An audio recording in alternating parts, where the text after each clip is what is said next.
सार्वजनिक आरोग्य खाते म्हणजेच आपलं NHM अंतर्गत कस्तुरबा रुग्णालयामध्ये इथे पदभरती केली जात आहे। ही पदभरती कॉन्ट्रॅक्ट बेसिसवर असणार आहे आणि ही जी असणार आहे ब्रह्मन मुंबई महानगरपालिकेअंतर्गत ही पदभरती केली जाणार आहे। तर त्यासाठी इथे बघा जाहिरात प्रसिद्ध झालेली आहे। या जाहिरातीमध्ये आपण जी पदे पाहणार आहोत ती पदे असणार आहेत X-ray technician, lab technician, pharmacist अशी ही पदे तुम्हाला या पदासाठी जाहिरातीमध्ये पाहण्यासाठी भेटणार आहेत। तर सर्वांनी व्हिडिओला शेवटपर्यंत पाहायचं आहे। आजच्या व्हिडिओमध्ये आपण या पदाबद्दलची सर्व महत्त्वाची माहिती पाहणार आहोत। त्याच्यामध्ये पगार किती असणार आहे, शैक्षणिक अर्हता काय लागेल, अर्ज कशा पद्धतीने करता येणार आहे, ही सर्व माहिती आपण इथे या जाहिरातीमध्ये व्यवस्थितपणे पाहून घेणार आहोत। तर सर्वांनी व्हिडिओला शेवटपर्यंत नक्की पाहायचं आहे। व्हिडिओ सुरू करण्याच्या आधी जर तुम्ही आपल्या चॅनलवरती नवीन असाल तर सर्वांनी आत्ताच आपल्या चॅनलला सबस्क्राईब करून घ्या आणि व्हिडिओला लाईक करायला विसरू नका। तर चला आता व्हिडिओला सविस्तरपणे सुरुवात करू।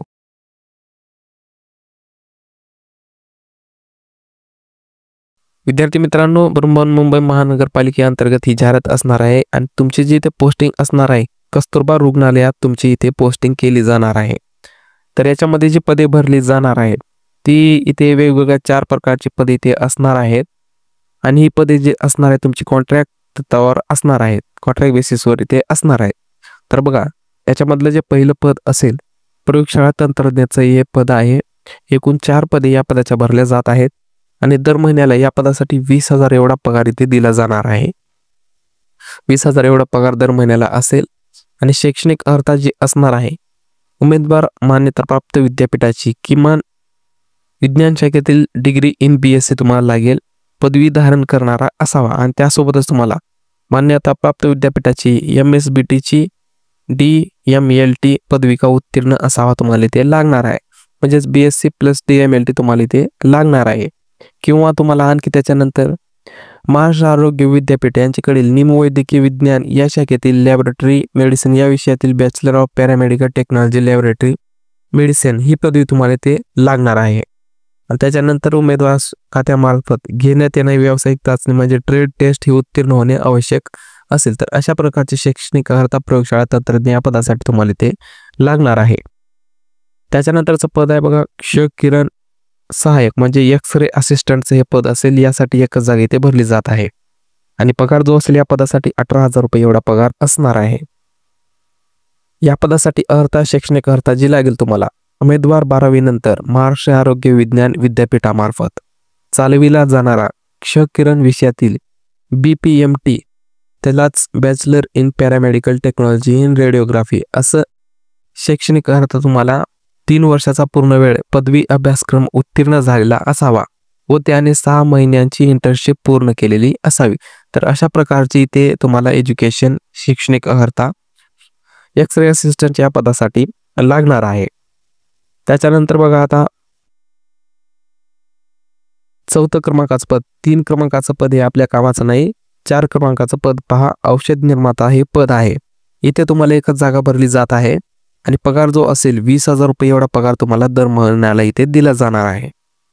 यासाठी पण शैक्षणिक अर्हता जी लागेल उमेदवाराकडे राज्य शासनाच्या तंत्र शिक्षण मंडळाची फार्मसीमधील पदविका किंवा मान्यताप्राप्त विद्यापीठाची फार्मसीमधील पदवी उत्तीर्ण असणे आवश्यक आहे। तर तुम्हाला इथे अशा प्रकारची पदवी लागणार आहे।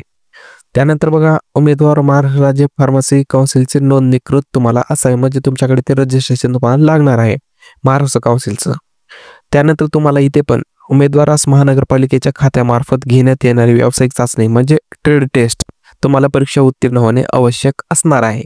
तर अशा प्रकारचे शैक्षणिक अर्हता तुम्हाला इथे औषध निर्माता या पदासाठी पाहायला भेटणार आहे। तर त्याच्यानंतर बघा अजून काही महत्त्वाच्या अटी असणार आहेत त्या आपण तुम्हाला इथे पाहून घ्यायचे आहेत।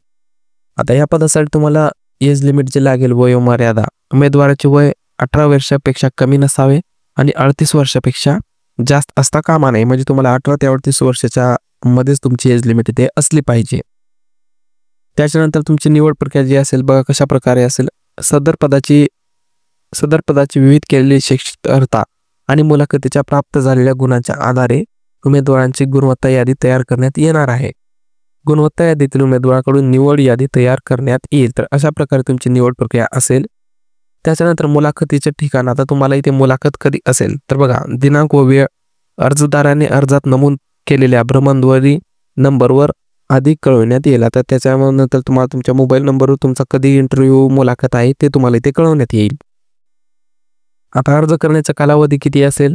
29/8/2025 ते 15/9/2025 म्हणजे 15 सप्टेंबर ही शेवटची तारीख असणार आहे. कार्यालयीन वेळेत तुम्हाला जाऊन इथे अर्ज करायचा आहे. आता त्यानंतर अर्जासाठी ते शुल्क किती लागणार आहे?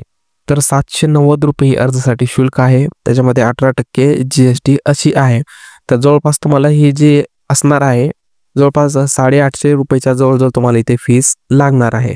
आणि हे नॉन रिफंडेबल म्हणजे नॉन परतावा म्हणजे तुम्हाला रिटर्न केली जाणार नाही. अशा प्रकारची फीस तुम्हाला इथे अर्ज करण्यासाठी लागणार आहे. आणि परत अर्जाचे शुल्क भरण्याची पण शेवटची तारीख तुम्हाला 15/9/2025 हीच असणार आहे. तर अशा प्रकारची माहिती तुम्हाला इथे असणार आहे. त्याच्यानंतर बघा सर्वसाधारण अटी काय आहेत. त्याच्यानंतर कंत्राटी सेवेच्या कालावधीमध्ये दर 179 दिवसानंतर तुम्हाला 1 दिवसाचा सेवाखंड इथे देण्यात येणार आहे. म्हणजे तुम्हाला इथे 189 दिवसानंतर तुम्हाला फक्त एकच सुट्टी तुम्हाला इथे दिली जाणार आहे. तर अशा प्रकारचं हे सेवाखंड तुम्हाला इथे पाहायला भेटणार आहे. तर बघा विद्यार्थी मित्रांनो, अशा प्रकारची जाहिरात इथे प्रसिद्ध झालेली आहे. तर आपण सर्व माहिती ते व्यवस्थितपणे पाहून घेतलेली आहे. जर तुम्हाला अजून काही व्हिडिओमध्ये अडचण असेल तर तुम्ही कमेंट करू शकता. आपण सर्व विद्यार्थ्यांना रिप्लाय नक्कीच करू आणि प्रॉब्लेम सॉल्व्ह करण्याचा प्रयत्न करू. तर बघा शेवटी विद्यार्थी मित्रांनो, जर तुम्हाला हा व्हिडिओ आवडलेला असेल तर व्हिडिओला एक लाईक तर सर्वांनी करायचा आहे. चॅनलवरती नवीन असाल तर आताच सबस्क्राईब करून घ्या, कारण की अशाच महत्त्वाचे व्हिडिओज तुम्हाला आपल्या चॅनलवरती रेग्युलरली भेटत जातील. तर ठीक आहे विद्यार्थी मित्रांनो, धन्यवाद. परत एकदा या PDF ची लिंक तुम्हाला आपल्या टेलिग्राम चॅनलवरती दिलेली आहे, तिथून तुम्ही डाउनलोड करून पाहू शकता.